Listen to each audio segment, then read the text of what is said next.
So this is my raw review of the 18th March 2025 edition. Cody and Cena finally go face to face. Cena explains his actions. The thing is, for me, this show was a weird show, I would say, because first of all, I missed like the first like 20 minutes because I kind of fell asleep, and also that it came here on 12:30 a.m. Generally, Raw and SmackDown comes on like 5:30 a.m. in the morning. This time it came on 12:30 a.m. in the morning, and the next shows that we are getting, they are going to be at 1:30 a.m. in the morning. So going forward with it is that first I thought on my initial like seeing of some of the clips that were there of the Cena's promo, I thought that he was delivering the lines in a very cartoonish way, but watching it back right now after I woke up, it doesn't feel that way. It really feels that he is so hurt. It feels that he is. It feels like his heart can burst through his chest because the way that he's feeling, that the way he's feeling betrayed by the WWE fans, the way that he's feeling that that he has been in a toxic relationship with them, that he has given everything, but for them, he is just a joke, an invisible joke that has run far its course about how how they are all selfish about uh, they when he said that he's going to win the 17th, some people were cheering, and he was like he despised that. And you know what, it's really good that Cena played it into his character, that he's like, you people don't know what you want. Like, you will be like saying Cena sucks and all that one moment, and then the next moment when it is talk about my 17, you'll start cheering. And there was like one kid in the crowd who was wearing the Cena Brussels retirement tour, and he cooked the fuck out of that kid. Like, that kid, after whatever Cena said, was like he was going to die there or something. Like, he said that be it that kid or be it any of you, like, it is a toxic relationship between us, about how the your time is finally done and my time is now, because he feels betrayed by the universe. It was a typical you people promo, but probably one of the best you people promo. And the things where you can watch this promo and be like, yeah, like, these are the things that many like Cena fans feel themselves. Like, what happened after 2017, that they just started cheering the same things that he did earlier, but now that he's old, he is no longer, full time. He doesn't have that much time left. People just start cheering him for the things that he used to do even when he was a face. About how that he took what he wanted to. He took his opportunity. I think only thing you can say is that he didn't talk about why he is with The Rock and Travis Scott, but people who are using that as a big point to like shit on this promo, and using the you people promo as a sign of saying they're just giving him a typical you people promo. What did you expect?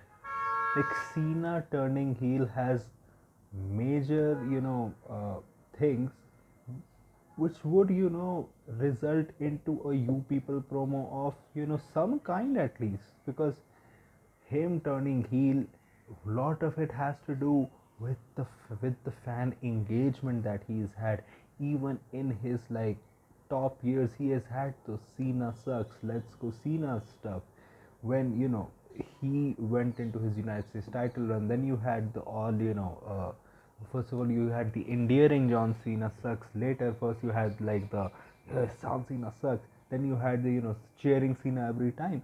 So these are things which has been central to his character, has been central to the way people have seen him over the years. So a you people promo is warranted here.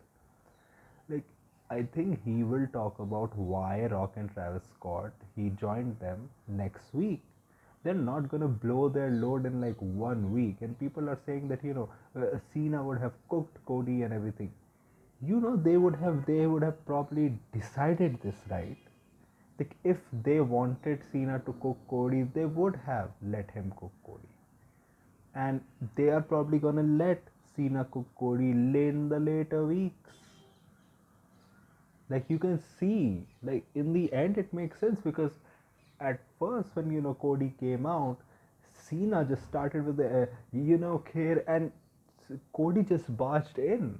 Like if you look at it in kayfabe perspective, Cena was just completely taken aback by Cody because he thought that Cody, in his mind, Cody is just a kid who has just become champion and all, but Cody like bombarded him essentially with all the stuff that he said, and person gets shocked.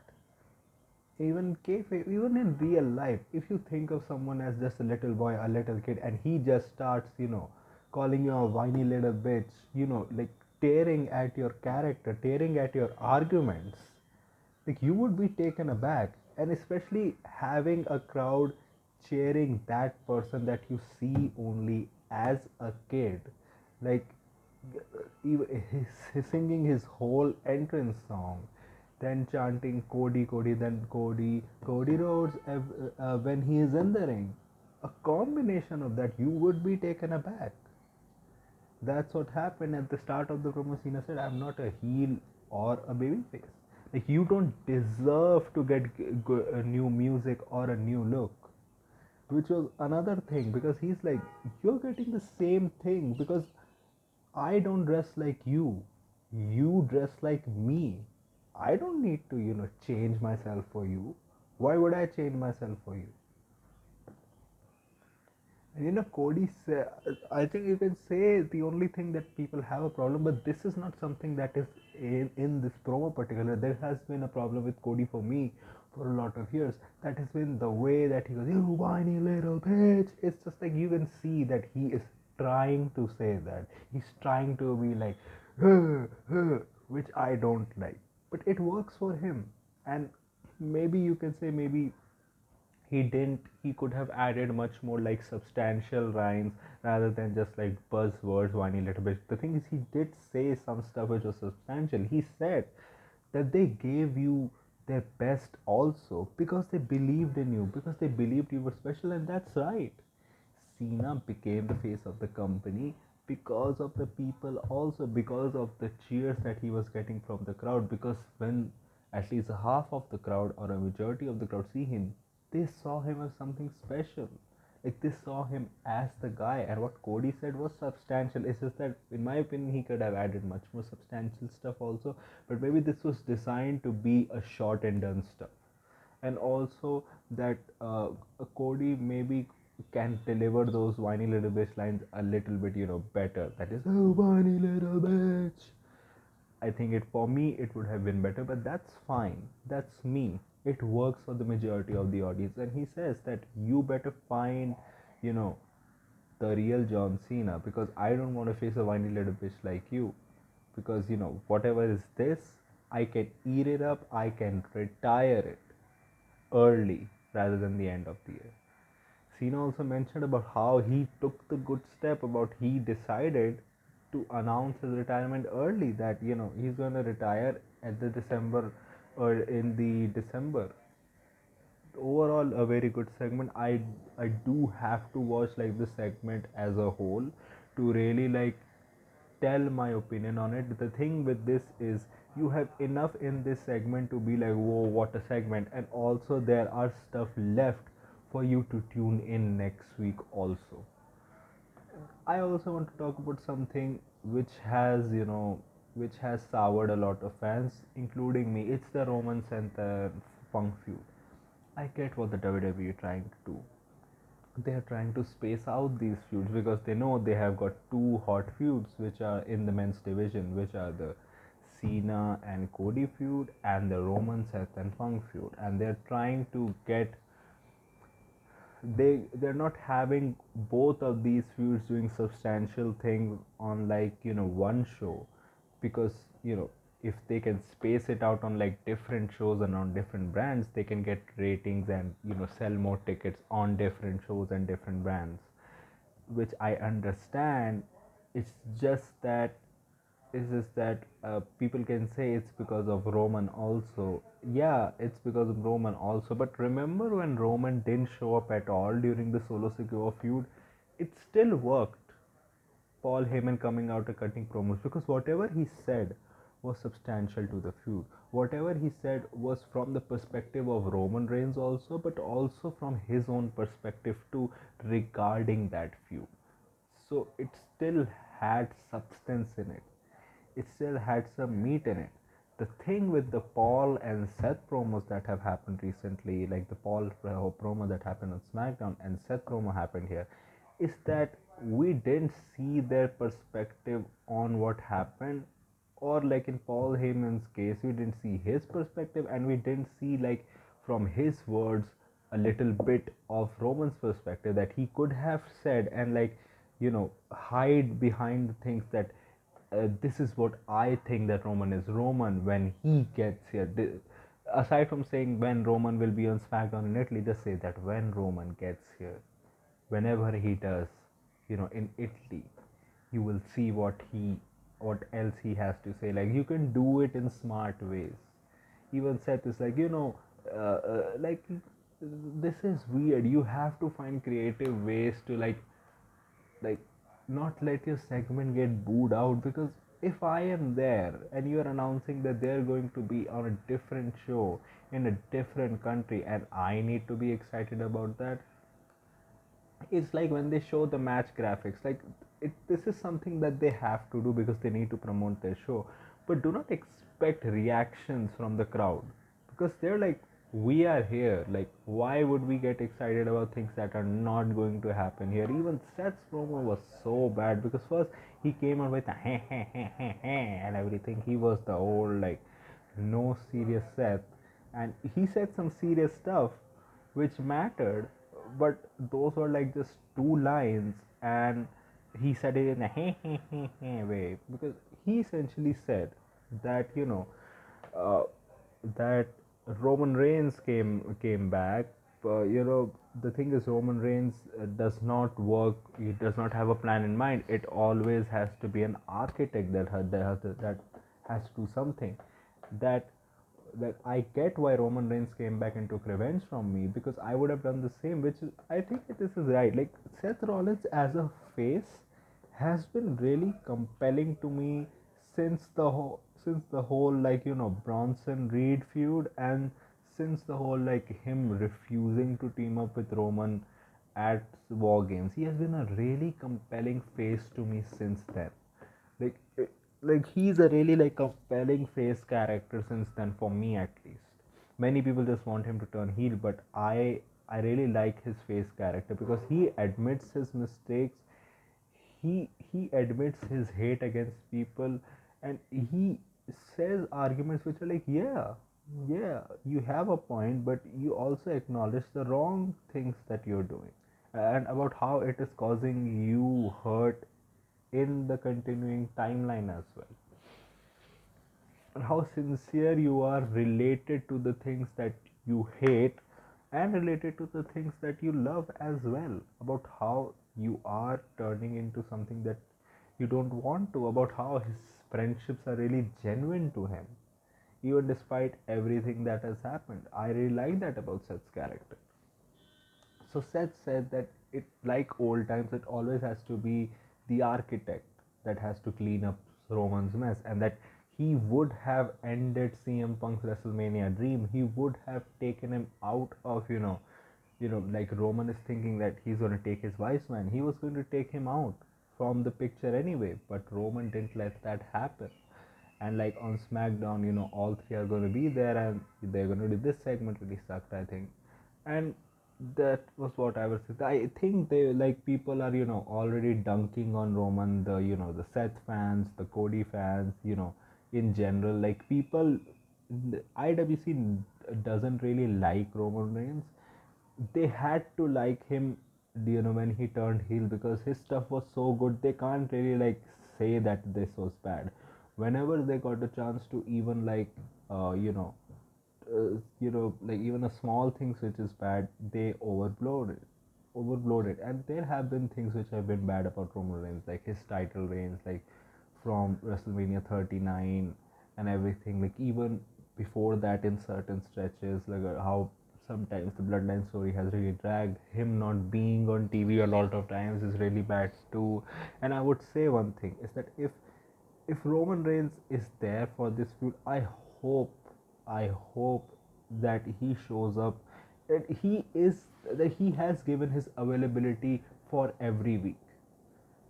That is the only thing with me. That if you are there for a feud, you have given your consent that if you want to use me, you can use me every week. If they don't use you every week, then that's their problem, and then we can point the blame at them. But if you already take so many days off, which is good for you, because you have had leukemia, you have worked full time for a lot of years. Many people may want the current version of you to work full time because you're a much more compelling character now, but I get it. Like, you are a older person who have had relapses of leukemia. You need to adjust, and also that he's really in the twilight of his career now. He's not young anymore, so he knows what he can do and what he can't do. So I give you that. But when you come for a feud, at least give your consent that if you want to use me, you can use me on every week, on every show. If they don't, then it's on them. I I don't I'm not gonna support this, that if you are there in a feud and you have returned, you still don't want to show up every week. That's something that is unacceptable to me. I don't mind the part-time schedule, you deserve that, but if you are there, then you need to be there for the feud every week. That if they book you or if they don't book you, that's their thing. Then we will, you know, direct our anger towards them, but not this. And apart from this, the show was not really bad, but it never really let, you know, matches or like other things like simmer. They didn't really let them germinate. They didn't really let them like grow. It felt like they had like a definitive runtime of like 2.5 hours, and they were like probably the Cena and Cody segment went way above 30 minutes. I think it went 35 minutes. Before the main event, the show felt like it was moving too fast. Even the main event was like it got time, but I hope that it had gotten more time because it was a fine match, but it was not something special. Maybe if it had like 8 minutes more, 7 minutes more, maybe 10 minutes more, it could have been a classic. It was still a fine match. And the other things which happened on the show, like the Creeds versus Dragon Lee and Rey Mysterio. Rey Mysterio and Dragon Lee won. You had, Dakota versus Ivy Nile. Dakota won. But they were really like fast matches. I hate Sony Live because of them we couldn't watch any of the Creeds versus Mysterio and Dragon Lee matches because it just got over in the ad break, and then when we came back, like they were already chasing uh, the mask guy. I don't know what they call him, the mask guy, all over. And also it happened out of sequence. I think the Dragon Lee and Rey Mysterio versus Creed's match should have happened first, and then the Ivy versus Dakota Kai match should have happened because Chad Gable came late to the match in the Dakota and Ivy Nile match with the suit on, and it would have made much more sense for him to come late if he had if the mask, if the Creeds and Ray Dragon Lee match happened earlier, he came out in the mask, and when he ran away because of the Creeds and Dragon Lee, and then he came back in the Ivy Dakota match in the suit, so that it can explain that why it took him so much time to come to the ring. Like there were like distractions in the Aya and Dakota, like LWA and everything, and that happened. One thing also with the LWO is, why doesn't the rest of the LWO help whenever like Ray and Dragon Lee get beat up? Sometimes they do, but many times they don't, and they just got beat up here. I'm glad that Dragon Lee got a win.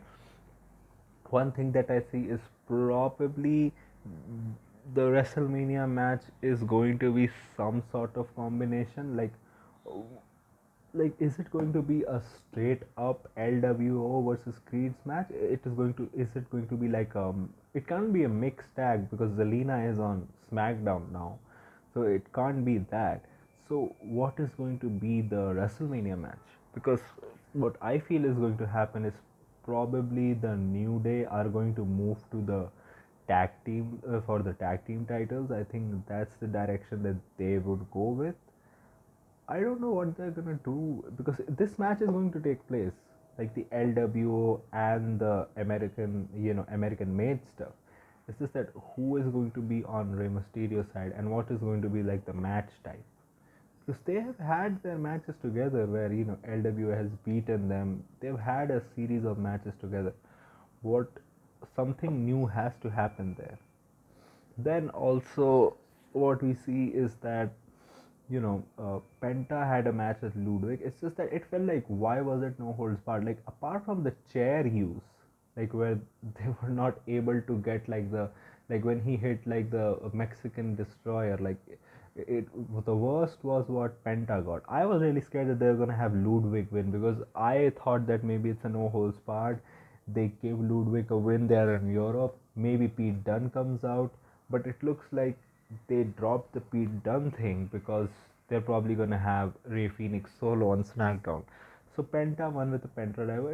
It felt like more like their first match rather than an ending match. Like the triple threat match which Pete Dunne and Ludwig and Penta had much more time and had much more like structure to the match. Like rather than this felt like they're meeting for the first time. They should have had many more counters because they've faced each other so many times, many more weapons rather than just a chair. And but it was still a fine match. It should have gone on for longer. But in the end, Penta won. Jackie Redmond interviewed him and he was like, I'm going for the Intercontinental Championship next. Good. It makes sense. A new guy comes into WWE. He has been facing mid carders or lower mid carders. He has steadily built up and he went into a feud with a lower mid carder and he won that feud. And naturally, the next step is the mid card championship. I hope they have a gauntlet match again in which Penta and Sheamus should be the last two, kind of like what happened with Sami Zayn and Chad Gable. And Penta beat Sheamus, and then this will be like a natural progression, like it happens in wrestling. You beat like lower guys, then you steadily go up. You become the number one contender in a match where you beat like a already established contender, which has been in those matches earlier, and then you are now officially established as like a credible guy to go for the championship, which I'm glad they did that. You had the whole, Judgment Day stuff backstage also, Finn hugging Liv and Liv, they all be like, you're gonna beat Jade on SmackDown and that you're gonna, best of luck for Intercontinental Championship, best of luck for Raquel's championship match next week. So, and also like Dom was like, let's add Penta into the group, and Finn disagreed with that. Also like other stuff which happened was I do forget a lot of stuff, man. um, what else happened?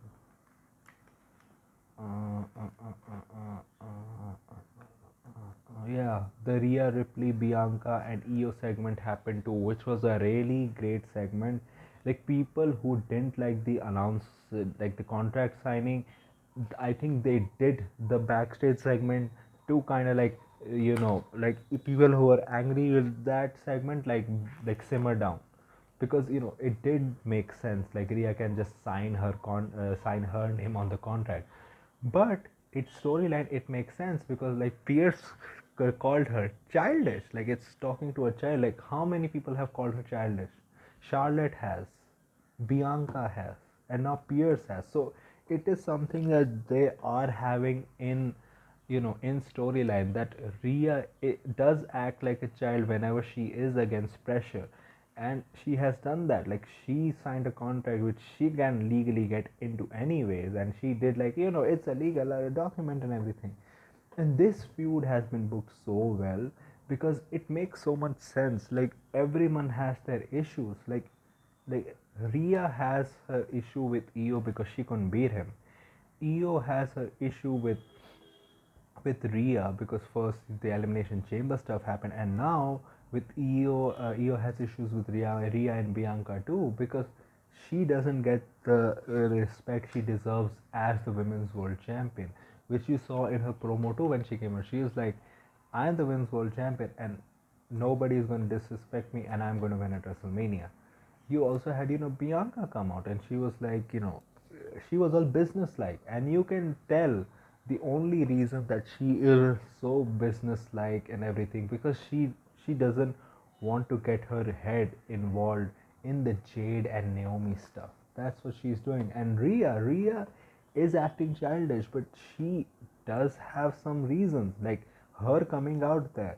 She said, "I'm coming out here just to watch, like you came out just to watch during my match against Io, where you didn't need to be." And Bianca was like watching, like she did like a good mimic, like watching because I'm signing my WrestleMania contract and all that. And then they started fighting, but then when Io tried to come in between, Bianca pushed her, and then they got into a brawl. Rhea headbutted Bianca. She went onto the table. Io tried to come in between, but then Rhea power bombed her onto Bianca. And then the backstage brawl also happened, where Bianca attacked Rhea after the when the Adam Pearce stuff happened, but then Io came out, like she wanted to attack Rhea, but then Bianca was like, nah, nah. But then Io just started punching Bianca too, and then Rhea, because of the advantage, got stood over both of them for the second time because now it is getting too much because earlier it was only like earlier it was like all of them are getting like obsessed with each other in some way because of the stuff that they have done in this feud and also because of the stuff that is happening outside of this feud as well.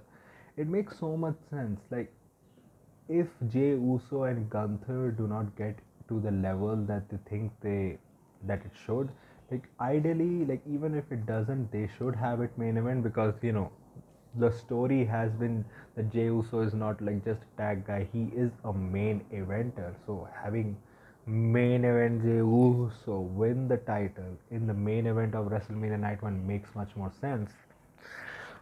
But like Triple H said, he doesn't really go by that. He goes by which storyline is the hottest. So like this this is a storyline which has substance, which makes sense, and ideally should main event. And what I see is because Rhea is so obsessed with like with Bianca, like, and Bianca is so like now, aside from Io, she is so obsessed with beating up Rhea. Like both, I think Io retaining at Mania makes much more sense because then what you have is you have Io beat Rhea at WrestleMania, continuing that storyline of her getting pinned and all, not being able to beat Io Sky. Then you have Rhea Ripley's second road to like getting the women's title back, and you have Bianca go into the Jade and Naomi stuff after Mania. It makes sense that a Royal Rumble winner, but just because her focus was off, you can say that it was off due to Rhea, but it is really due to Jade and Naomi stuff. She goes back into that, and you have like that. Then you can do like a triple threat again at SummerSlam, or you can do a Rhea versus Io at SummerSlam, and you have Rhea take the title from Io there. Finally, like she overcomes her demons, and Rhea Ripley wins the championship again. And hopefully, maybe Bianca turns heel in the Jade Naomi style. Maybe that works too because she's so frustrated. Like she got a chance, but that chance turned into a triple threat. She got distracted by Rhea, but what she really got distracted was because of Jade and Naomi, and she lost her chance to become women's champion after what, like 2 years of not being a singles champion. Like that would make sense for her to turn heel and then be involved in the Bianca Jade stuff, Bianca Jade Naomi stuff. Then also the thing is that the Gunther and Jay stuff, like Jay squashed Austin Theory. I think Triple H sometimes like does these things, I think, to like put the dagger into the heart of like a certain section of IWC fans, that you can, preach about Austin Theory all you like. For me, he is this. And that was what he was. Like, he hit him with like a, what was looking like a spear, but it was really a crossbody, and like pinned him like what, 6 seconds. And then he tried to do a suicide dive, but I wouldn't blame Jay for this, because Theory and Waller were so close to the ring that if he would have done anything else, if he would try to get more air, he would have overshot it. First, I thought that he got tangled in the ropes. I thought he almost killed himself, but that was not the thing. Like, if you watch the clip back, you can criticize him on the, spear crossbody stuff, which is rightfully so. You should criticize. Like, that shit looked bad. What you should criticize him is on the suicide dive, because if he overshot it, this would have hurt him. He would have landed with nothing to break his fall. So I just think that the creative has run out of ideas about how to do this, because then before the match also, like, Gunther tried to do stuff, but Jay kicked him or pushed him. I was like, yeet. Then after the match also, Gunther came out, tried to choke him out, but it didn't work. Jay put him out of the ring, held the world title, threw it at him. Yeet. It could have been so much better. First, if it would have been any other opponent. Second, if they had done what they said, like Gunther said, I'm going to make your life hell. When he accepted that challenge, he didn't make his life hell at that point also, but I was like, let's see what he does in the future. Like, him coming out every week, like beating Jay to a pulp. Like, remember when MJF used to give like Cody the lashes? I'm not saying do that every week, but you need to have that intensity. Jay needs to have that fire. Gunther needs to have that, thing that I just don't want Jay to win. Like, first, that combine it with the thing that he thinks that Jay can beat him, and second, his already heel energy. Have a mix of that and do stuff every week. But the thing is, you have a lot of writers and they can't think about this, and I blame Triple H for that mostly, like 90-95%. 90-95%, and 5% to the rest of the writers. Like, it's your job to think about compelling stuff. Take things from AEW then. Like, how did stuff with MJF and Cody? Like, of course you cannot not have the same feud because the feud was different, but you can take things from there. And it's just like it's like an autopilot mode, because they know that whatever we do, it doesn't really matter. If we book this feud badly also, in the end, Yeet Man goes on to Mania, beats Gunther, becomes the world champion, everyone yeets, and everyone goes home happy. I think they also think that. So they have to do stuff, and Jay has to improve. Like, he's such a bad wrestler, man. Like, people saying that he doesn't have substance, I think that's wrong. He does have substance. क्या? So if he has substance, he has. They don't. They don't really choose it to be like. Remember when he had a feud with Braun Breaker? Like, that one promo went so viral because he had substance. He can have substance. They just don't know how to balance the heat stuff with the serious stuff. Remember SummerSlam? Remember the summer of Jey Uso? Say that they just don't know how to balance, or they just don't care, because they're like, he eats and he's over, so we don't really care. The thing is, you can not care but still have him be a balanced person. Just because he is over, that doesn't excuse bad booking, which they have, which I think Triple H also thinks. He's like, at Mania he wins, everyone will forget about this. That doesn't how it works. I think the show was fine, but it was carried by Cena and Cody. In the main event, you had Braun versus Finn. Finn Balor has his FNBLR. He came out to his old theme. I'm glad he didn't come out to his Judgment Day theme, which he had on Royal Rumble. Why? It didn't make sense. Dom came out to his own theme. But Finn didn't come out to his own theme at Mania, at Royal Rumble. He came out to the Judgment Day theme, and Finn came out, Braun came out.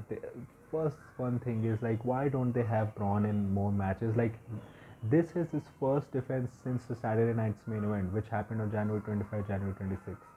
Like, that is insane for me. that this is like, I'm not saying have him wrestle weekly, but have him wrestle bi-weekly, have him wrestle like in 2 weeks, in 3 weeks, have him defend his title at least that regularly. That's the way the Braun Breaker gets over. Like his promos do need work, and when he speaks for like a 1 minute or 2 minutes, he gives really like stuff which you're like, yeah, do that.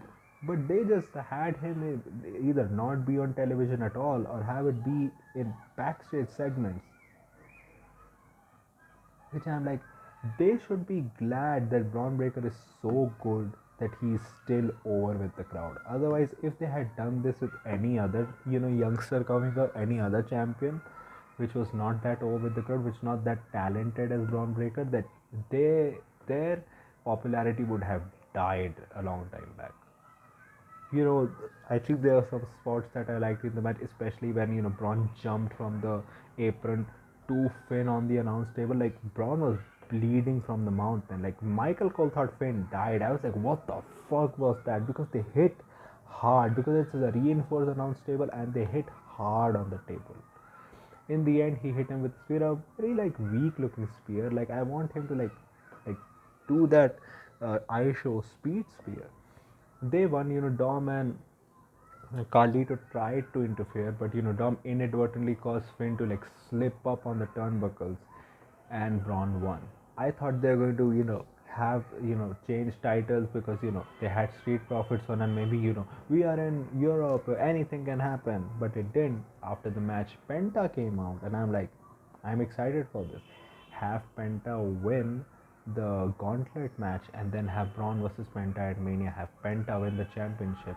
And you know what timeline I would have. Penta wins the championship. I'm not going to tell about how much time they hold the titles. I'm going to talk about what I think should be the next champions, which is Penta should win. Chad Gable should beat him. Like first of all, him completing his story arc of him finally overcoming luchadors. Also, that Penta's first opponent was Chad Gable. Also, Chad Gable getting defeated by Sheamus, and then Bronson Reed, whenever he comes back, eventually defeating Sheamus and taking that IC title. That's what I would do. And I'm glad that if it's a singles match, a multi-man ladder match happens for the US title. It makes sense. And I hope, uh, like, story-wise, it like if the most engaging stuff is having Jimmy win, but then I think they'll probably have Jimmy winning a singles title as a major story point later in the year. Like him being like kind of jealous of Jay also and everything. They're gonna do that later in the year. I think having a Carmelo or an Andrade win the championship is the best case scenario. Like give Andrade his flowers, have Trick come, and eventually Carmelo takes the title off Andrade because of Trick Williams. I think that's what you do. So this was my raw review. What did you think about this show? Tell me in the comment section below. If you like this type of content, like this video, share and subscribe. If you don't, then share it with those who do. My social media links, which are my Twitter/X and my Instagram account links, are in the description. So go follow me on that. My UPI ID, which is shabboy@okicici. So go donate any amount of money which you can, which will help me make YouTube a permanent career option. So that was it for me for right now. So thank you. Goodbye. Alvida.